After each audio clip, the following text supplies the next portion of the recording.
Hi guys, and welcome back to World of Tanks, and today we are looking at the M6A2E1, or as it's otherwise known, the Mutant 6, or as I like to call it because I like Fallout, the Super Mutant. And yeah, it's been a long time coming, this review. I'm quite surprised I've not done it already.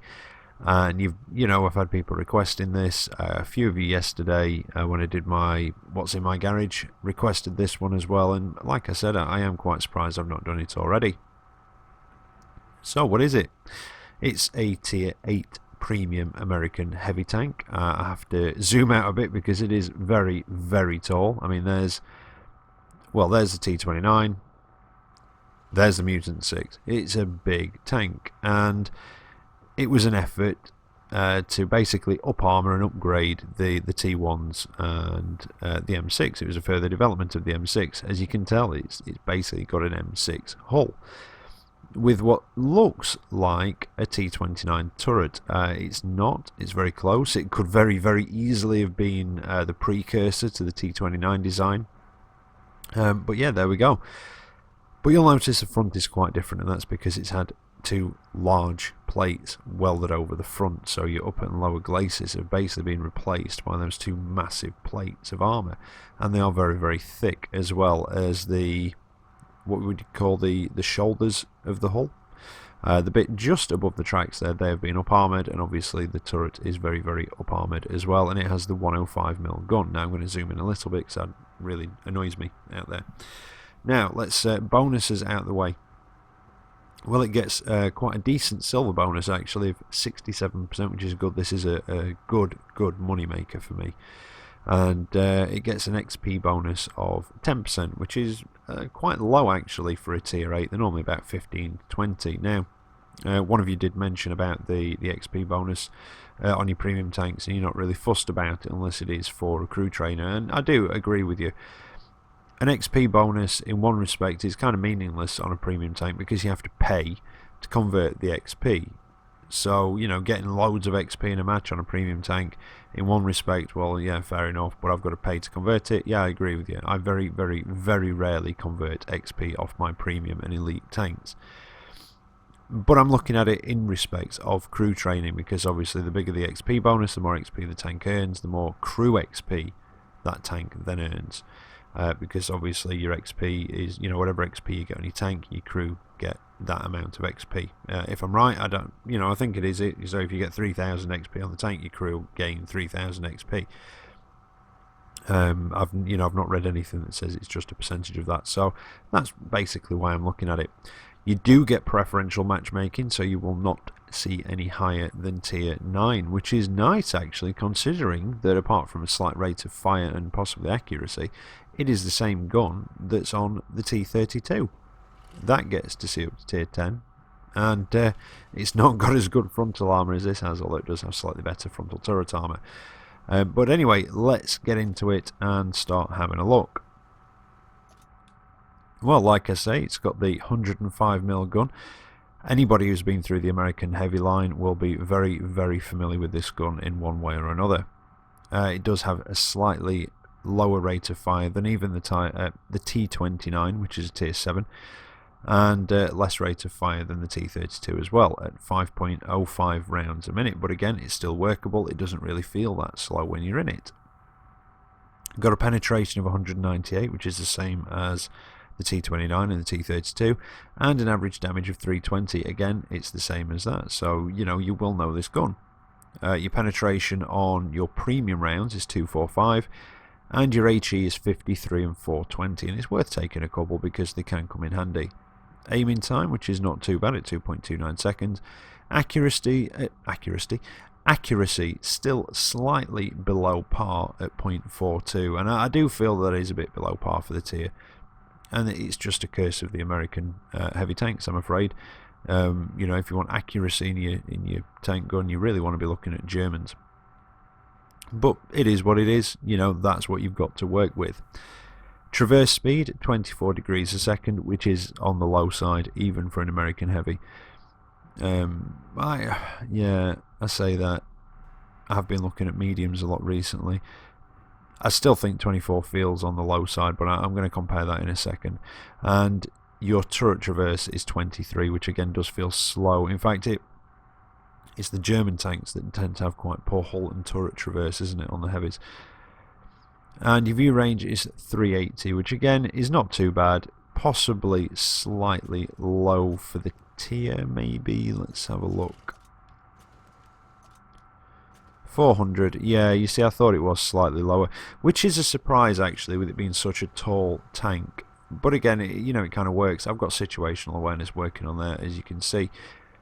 Now, equipment wise, vents, gun rammer, vertical stabilizer. Gun rammer, pretty obvious, it has got a slightly lower rate of fire to start with, so I wanted to increase that. Vertical stabilizer because I can, and because it helps. It increases accuracy on the move while traversing your turret by 20%. And I went for vents just to improve. I mean, I would possibly normally have gone for a gun lane drive instead of the vents to really get that aiming time down and put that gun to work, but I think the vents suit it more because they'll just increase your turret traverse and your hull traverse ever so slightly, and I think it could really benefit from that. In fact, while I'm here, very quickly, so I want to try and keep this down. 25 and 25, so yeah, it is slightly low, but only ever so slightly on your traverse speeds. Now, skill-wise, well, pretty much you want to be starting with more or less what I've got there, or even possibly what I've got on the T29. So 6th Sense, repairs, track mechanic, brothers in arms, and I've gone for situational awareness. This is actually my T32 crew, but I use it in this a lot, which is I've put situational awareness on there for two reasons. One, it increases it from 380, obviously gets it higher up on the Mutant 6, and two, with the T32 having 400, it just makes that even better. But yeah, I would say they're the skills you want to be starting with on this, because you will get a lot of either premium ammo being spammed at you, or you will get a lot of HE spammed at you, so people tend to just try and knock your tracks off in frustration. Now, bundles, wrong one, modules. You've got a 960 horsepower engine, which gives you a power to weight ratio of 14.36, which again is about average for your American heavies. And it doesn't particularly feel sluggish. It does just feel like you're in an American heavy, It's a big engine block though that takes up a lot of the back of the tank. But if you are wanting to damage the engine, you want to be going for the upper rear hull rather than below the track level. You've got 29 km/h at top speed, which is a little slow. I think that might be a little on the slow side. But again, you don't really notice it too much. The reverse speed, however, is only 10 km/h, which is low, and you do notice that, you really do. And with a 20% chance of fire. Your concealment is non-existent. It's 0.02 stationary and 0.01 moving. You are not hiding this thing. Like I say, it's huge. Gun depression, because we've already covered your aiming time and whatever. Your reload time is 11.89 seconds. That is without any equipment and skills. Your maximum elevation is 20 degrees, which is good. It's average, but that is good. And your maximum gun depression is 10 degrees, which again, you'd expect from an American heavy. It is very, very good. And also brings with it another benefit with it being such a tall machine. When you get up close and really in the face of stuff, when you can go one-on-one with an enemy heavy tank, things like STIs, the Tier 9 Russian heavy, IS-3s, T-10s, you get right up in their face, up to the front of their tank, and you are tall enough and you have gun depression enough to shoot down into the top of their turret or their engine deck, and that's because you are so tall. We've already covered the traverse terrain resistances, which again aren't too bad. 1.14, 1.49, and well, your 2.86 is pretty shit, to be honest, but your first two aren't too savage for a big American heavy tank.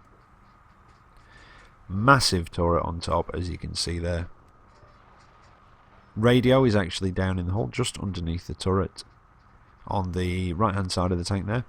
And ammunition blocks, where you've got one over on the left hand side at the rear of the turret, and your other one, your main bigger ones, are down in the hull. Now you want to be hitting the right hand side of the tank to get the hull ones, and it's, well, just behind the radio, so it's the rear of the turret where it joins the actual hull, where the turret ring is there. And then down, there's a big block down in the hull itself below the level of the tracks, so you want to be shooting through the tracks, or if you get the side of the turret, the left hand side of the turret, shall I say, it's in the overhang there, as well. It does kind of look a bit like the alien head out of the Alien films, so it's yeah, in that bit there. Oh, shell velocity, which is something I've been forgetting recently. 945 meters a second on your AP, which is a decent shell velocity. Over 1100 for your APCR, and 945 again for your HE. Now, crew members, there are only 5 in here. I kind of expected 6 when I first got this. Driver and assistant driver / radio operator down in the hull itself behind those plates, and he uses a periscope to see, as you can just see his little driver's bit there. And up in the top, under your commander's hatch, you've got your commander, unsurprisingly, and you've got your gunner and your loader.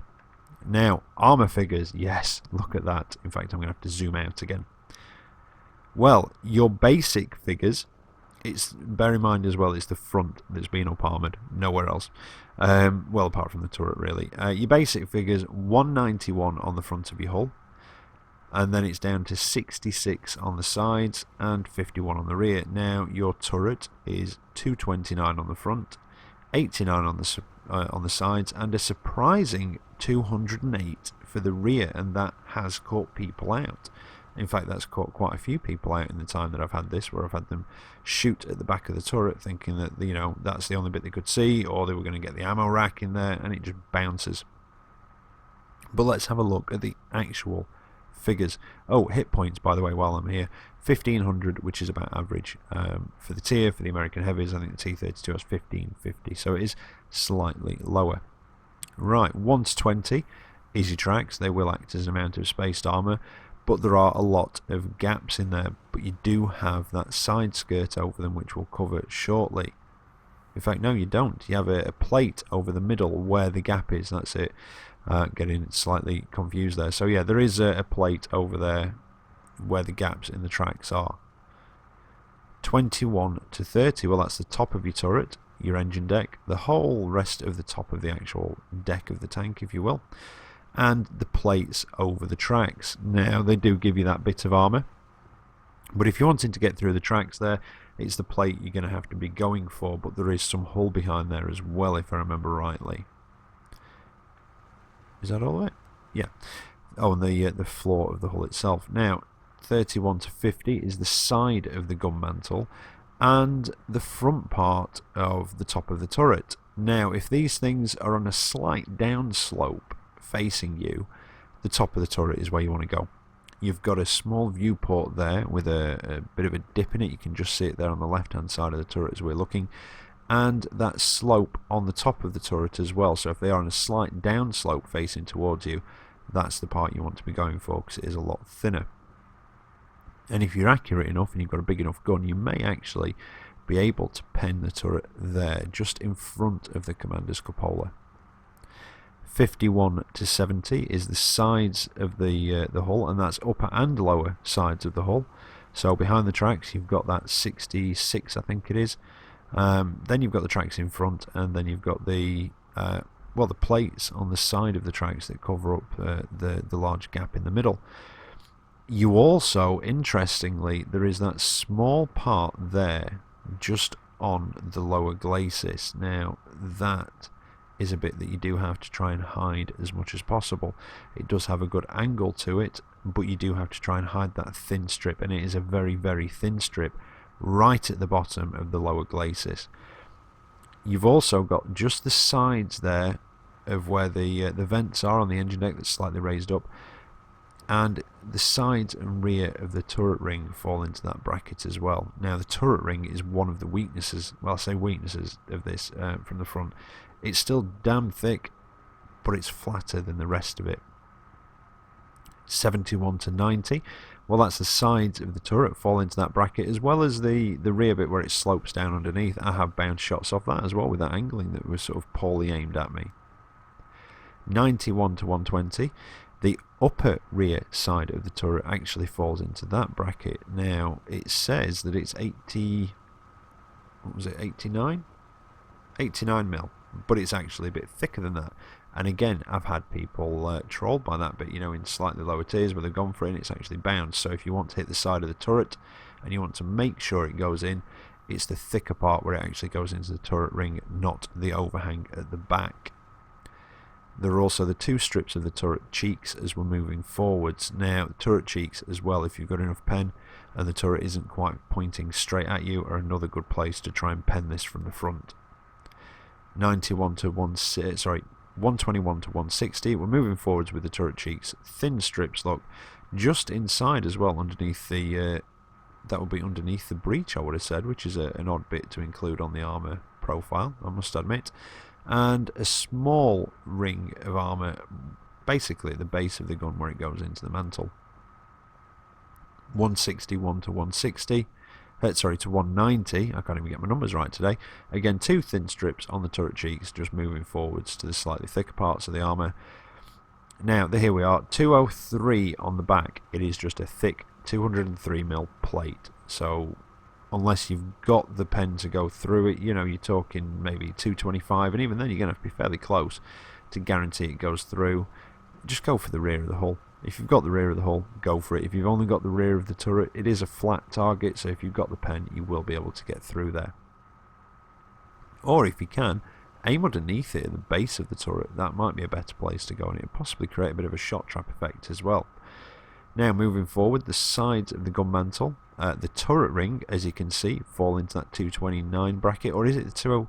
See, this is the thing, is it going to be 191, the turret ring, or is it 229, or is it somewhere in between? You see, the turret is 229, the hull is 191. It all falls into the same bracket, which is why I'd like more accurate armour figures. But as you can see, the whole gun mantle falls into that 229 bracket. Where the gun actually goes into the gun mantle, that conical shape, that falls into it. The sides of the gun mantle, the turret ring, the remaining bit at the front of the turret, and then the lower glacis, apart from that small strip at the base. So that, if you can see that, is where you want to be hitting. If you're driving one of these things, try and hide that small strip as best as possible. Well, as good as possible, sorry, yeah, when I can speak English. We did spawn the language after all. And the upper glacis is just solid, no weak spots, as well as the cheeks as well. Now, you don't want to try and angle one of these things. It is front towards enemy at all times. All times, front of the turret, front of the hull, point it towards the enemy. Anything gets slightly at the side of you, they're going to put it through your turret cheeks. Anything gets any more to the side of you, it's going straight through the side of your hull, and you're going to be done. So yeah, front towards enemy at all times. Never put yourself in a situation where anything can get around the side of you, or shoot at the side of you if you can help it. But anyway, I think I've rambled on quite long enough. 18 minutes. I'm going to try see if I can edit that down, but if I can't, I apologise in advance. Now, let's just get into those replays and see how it actually handles. Right, so here we are for the first of the replays, and unfortunately, no, I didn't manage to edit the garage review down, so yeah, that is one of the longer ones that I've done before. But yeah, tier 7 match, tier 8 match, sorry, it's on steps, and it's a standard battle. Now, like I've said before, if you're up against one of these things, there's that small strip at the base of the lower glacis, there's the commander's hatch that you could go for, and if you've got enough penetration, the turret ring, but you need over 200 for that. You know, Tiger at close range, maybe. Tiger with premium ammo, yeah, it'll probably just go straight through the turret ring. And also, if the turret is not quite facing you, you want to go for the cheeks of the turret where they are a lot thinner. Now, when you're in one of these things, you can be quite aggressive, especially when it's a tier 8. You can be very aggressive, but you've got to be sensible with it, because if you go in and you're in you get yourself in a position up against 2 or 3 enemy tanks so they can get around the side of you, or you've got one in front and then the other two are at angles to you, chances are they'll be able to put them through the turret cheeks, if not just straight through the side of the tank. So you can get really close when you know it's going to be down to one-on-one, and there's going to be nothing getting around you or being able to get shots into the side of your tank or into the side of your turret. City maps it's good on, because if you've got a thin street, you know nothing can get around you. You can limit what can get around the side of you, and they can't get an angle to hit you, the side of your hull or the side of your turret. But you do have to keep your front towards the enemy at all times. Make sure you're not facing downhill slightly. With these lumps and bumps that are here, if you say, as I'm going down this bit, I don't want to be shooting at anybody in front of me, because if I'm pointing downhill and they're sort of on a flat, there is that sloped part at the front of the turret that is a bit weaker, and it makes it so they could probably get a shot through it. But ridge lines, it's fantastic. Hull down, it's fantastic. You don't even have to go hull down half the time, and you can bounce a lot of damage in this. Very good frontal armour.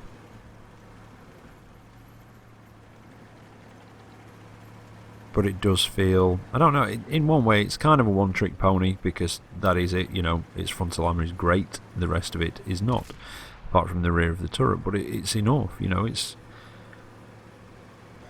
got a decent gun. In fact, yeah, it is a good gun. It's on the T32, it's on the T29, so yeah, it is a decent gun. But I do like this. It is one of my favourites. It is my go-to for grinding out money, which is why I've got no premium consumables on it like I do on some of my other tier 8 premium tanks. This is my go-to money earner, and I regularly earn over 100,000 silver in this. It is a very good money earner. And with it only seeing up to tier 9, I can't remember the last time I think I had to switch to premium ammunition either. I think it might have been when I came up against an STI, possibly. Now, I've got to be careful here. I did have to turn around, because I was going to go down the eastern side of the map, but I had to turn around because it was looking a bit scarce. There was a bit of a push, and I couldn't stop there, because if I had, that IS-3 could have... basically, I would have been in a crossfire, and that's what you don't want in this. You want to put yourself in a position where, like I said before, things can't get around you, or if they can, you're going to punish them while they're trying to do it. Now we've got this IS-3, he's creeping up, he's trying to get a shot somewhere, but no luck, and I put it straight through his lower glacis. There's a Tiger down there, and there's a Tiger 131 now. Pulled back just in time. I really don't want to expose the side of my hull or my turret to them. And they're going for the commander's hatch, but they're just not getting there. Now the Tiger, he's trying to work his way around, so I'll go for the tracking shot. And I'm going to go for the tracking shot again. And he's used his repair kit, and this time I think if I can... Well, there you go. Forget tracking him, I'll just pop his turret off instead. Now the IS-3 is making another push, and so is the Tiger. RT is just over the rise to my right, but it looks like the guys behind me are either preoccupied or just... I don't know, they don't seem to be covering from a distance. Now, I took some damage there. Was that... I wasn't looking actually. Was that HE, was that premium, or was that just a very well aimed shot? The IS-3 just keeps bouncing, and now I've tracked him. I'll just angle my front a bit more. There's just him left. And I should, hopefully, have enough reload to just keep him tracked. And it looks like he does not have the gun depression to be able to actually return fire at that point. Oh! And I just bounced. But I can smell blood in the water, so I'm going after this guy. And I'm either going to shoot him or ram him, and I decided to shoot him instead. And now we're down to the last two heavy tanks on the enemy team. Now when you get into tier 9 match, you can still be fairly aggressive in this. You've got to be a bit more careful, because there's a few more of those tier 9s that might be able to just punch straight through your front armour if they're close enough with premium ammunition. Now, so you are going to have to probably learn that, and in tier 9 matches I just play it that little bit more cautiously than I would in a tier 8, but other than that you really don't have to change your game style that much for tier 8 or 9 matches in this. I mean, tier 8 it can really dominate, and I was in a game, in fact I might have used it possibly in a random destruction. I wasn't in mine, I was in something else, and yeah, there was I think a 5-man platoon of these, and they basically did most of the damage between the team. You know, they really sort of ran away with it. But it is, like I say, very dependent on keeping your front towards the enemy. I cannot emphasise that enough. And you can get into a bit of trouble, like I say, if you come up against a couple of tanks and they can go slightly either side of you, you can't keep your turret pointing towards them. Your hull, depending on where it is and how, you know, sort of big the distance is, your hull, you will probably bounce shots on the side of your hull. If, you know, I'm not talking one either side of you, you know, left and right, but in front of you, separated slightly so that they are at an angle towards you and not directly in front of you. They will probably bounce off your hull because of obviously the angling and what have you, but with your turret being rounded at the front, those turret cheeks, they would probably be able to punch straight through, so you'd have to try and, I don't know, keep wiggling your turret side to side to just basically try and eliminate it as much as possible, and hopefully they'd miss and hit your gun mantle. But if you can get into a position where you are using that gun depression and you hold down, it's like in a T29 and in the T32, you know, anybody who's been in one of those things knows how strong these American heavies can be in that hold down position, or in that, you know, that using that gun depression sort of position, which I suppose is hold down. But yeah, working the ridge lines, getting hold down, they're incredibly strong tanks. But you do have to watch out for RT in this with your weak sides. I have, you know, I've had RT deal me a hell of a lot of damage before because the sides are so weak, and you know, the tier 8, 9 RTs, they can pen your sides quite easily and do full damage. But I came out to that one with 4,198 damage done, 2,000 blocked, 192,000 silver, which is quite nice, although 25% extra from ops, so yeah, it wasn't that much less, and a high caliber and second class mastery. So not a bad match at all. And like I say, tier 8, you can dominate in these. You don't have to get, you know, stupid and go YOLO, but playing sort of aggressive but sensibly, you really can dominate in the tier 8 matches, especially if you keep moving backwards and forwards when people are trying to snipe your commander's hatch. That can really help as well, just rocking a little bit and it stops them. And in tier 9s, just play that a little bit less aggressively. But anyway, here we are, it's another tier 8 match, and Serene Coast, yeah, Serene Coast this one, standard battle again. And this is the last of the replays, there are only 2 in this. And don't forget what I said in the garage as well, when you do get in that later sort of period of the match, or if you come across anybody who's on their own earlier on, and it's a heavy tank such as the STI, the IS-3, and you're struggling to get through the front of it, although this can get through the front of IS-3s fairly easily because you're taller. So you're aiming down more, so it flattens out the angle of the IS-3's upper glacis. But if you get right up in their face, I actually did this with an STI earlier on today, got right up in its face, and I was tall enough and I had good enough gun depression to shoot down into the top of his turret, where the armour's really thin. But I did get taken out. He had a T10 with him a bit further up the beach. Now, I've come round to cover the peninsula because most of the team seem to have gone the other way, apart from Super Pershing and something else there. And I did see that Tiger 2 come nailing it up that peninsula. Well, yeah, the lake side, sort of side, I would say, the other side's the ocean. And I did think that was a ballsy move when he did it. More often than not, this time none of our team have, but more often than not, some of the team go into the town just the other side of the lake, and he would have been spotted and he would have had a lot of damage done.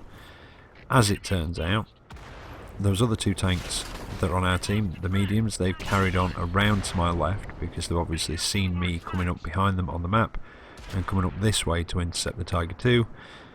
And that Tiger 2, well, I'm just smiling at this point because he's about to get a dose. Yeah, he really is. There we go. Here it comes. Yeah, you're in trouble now, matey. It was a ballsy move, and if it had worked, you know, it could have worked quite well. But unfortunately, you are done. Now I've taken a couple of hits. There's been a lot of stuff putting shots at me. I'm not quite sure whether the damage was from RT. Could have been the T28 prototype. Now I did mention that strip on the lower glacis, and it is a, you know, a good place to try and shoot it if you are struggling to get through the front. However, it's one of those weak spots that only seems to work at certain ranges. If you're too close, the angle on the lower glacis is too great and it just bounces anyway, and if you're too far, it's very, very hard to hit. So you know, it is going to take a bit of practice in doing that, but the best bet is with these, if you can, just outmaneuver them. Just outmaneuver, get round behind it or round the side of it, and go for the softer underbelly, as it were, you know, the sides, the rear. That's one of the better ways to deal with it. If you don't have a choice, then it is the commander's hatch. If you haven't got the pen to get through the turret ring and you can't get that small strip on the lower glacis, I would say that you're possibly better going for the commander's hatch or the turret ring. You know, try for the lower, that, you know, strip on the lower glacis, but I would say if you've got the pen, turret ring, if you've got the accuracy, commander's hatch. But you do have to be very arty conscious in this. It's one of those vehicles, it's a bit like the British heavies with their weak side armour. And you know, this does have a big engine deck, it's got a big flat turret as well, huge sort of turret top and weak sides. And like I say, I said it in the last match, I think, I've had RT absolutely wreck me in this with one hit. They hit the side and that was it. Now this T28 prototype, there we go, that was normal ammunition, 198mm pen. It is 50-50, but just either side of the gun mantle there is a small flat part on the turret, and even though it's the same thickness as the rest of the turret, it's flat, so the angle doesn't come into it, so you have a better chance of penning. The rest of the turret is quite angled and is quite bouncy at the front, but it's just that flat part. But it's just hitting it at this range. Now, a couple of things you will have to get used to in the Mutant 6 if you get one is there are quite a lot of times where people will see you and immediately load the gold and just start spamming gold at you. There are also HE is another one that I get a lot when I'm in this. I'll get a few shots at me, they'll bounce, and when they keep bouncing they'll get really frustrated and they will just start firing HE rounds at you, knocking your tracks off, just damaging your viewports, that sort of thing. That happens a lot. And tracked, you can just get tracked, so much in this. So you definitely want repairs and track mechanic like I covered in the garage. And another one I've just thought of actually, which I've just remembered, I don't have it in this match, but I do get it quite often in this, is the gun damaged. Because they can't get through your armour on the front of the turret, they try, they go for the commander's hatch, moving back and forwards, I just keep getting the gun hit and damaged quite often, so armourer might be a good one as well. But I'd probably take that on your own personal experience. If you do find that you're getting damaged a lot, you know, put armourer on as a skill for your crew. If you don't really notice it, don't bother and go for something else. Now all we've got left is a couple of RT, and again it just sort of shows you how much this can dominate in a tier 8 match. And if you keep it at medium range like that as well, and just, you know, watch your flanks, be map aware, make sure that wherever you're going to position yourself there's nothing that gets shots at your flank. I was a bit lax on that a couple of times in that match. The Chaffee got a hit or two in. I think it was that OI, was it an OI or an OI experimental? Got around the side of me and put one into the side of my turret, so, you know, I did let that sort of lapse a little bit there, but it's something that you're just going to sort of have to get a bit more used to in the Mutant 6 than you would in some other tanks where you'd have a bit more of a chance of bouncing from your side armour maybe. But anyway, just the grill left, that was well played by him. He did actually take out my teammate there, and I donked it into the floor, and then somehow I survived on one health. He hit me and splashed me, and I got a mercy roll and was left on 1 health. So yeah, luck saved me there, not skill, luck, nothing but. But yeah, well done to the grill. He took one out and he nearly took me out as well. Anyway, I came out of that match. Again, it was another daily double. That first match was from a few days ago. Not as much damage this time, 2,861, but 2,181 assisted as well, and 4,500 blocked, with 223,000 silver earned. So quite happy with that one. Stocking up my silver, it has suffered a bit recently. Stocking up on equipment, upgrading tanks, etc, etc. Yeah, I got 25% extra silver for I Will Survive, 25% extra for the thingy op, USA one, that's it. And I didn't quite see what the other op was, but yeah, that was a nice little earner for me, that match. But there you go, the Mutant 6, the Mighty Mutant, or Super Mutant, whatever you want to call it. I'm really surprised I've not done it yet, but now I have. I know you guys requested it quite a bit after the garage. Yeah, the look at the garage. Anyway, there you go.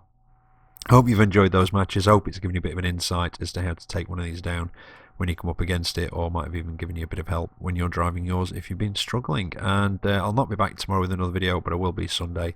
So until then, take care out there, and I'll catch you next time. See you later.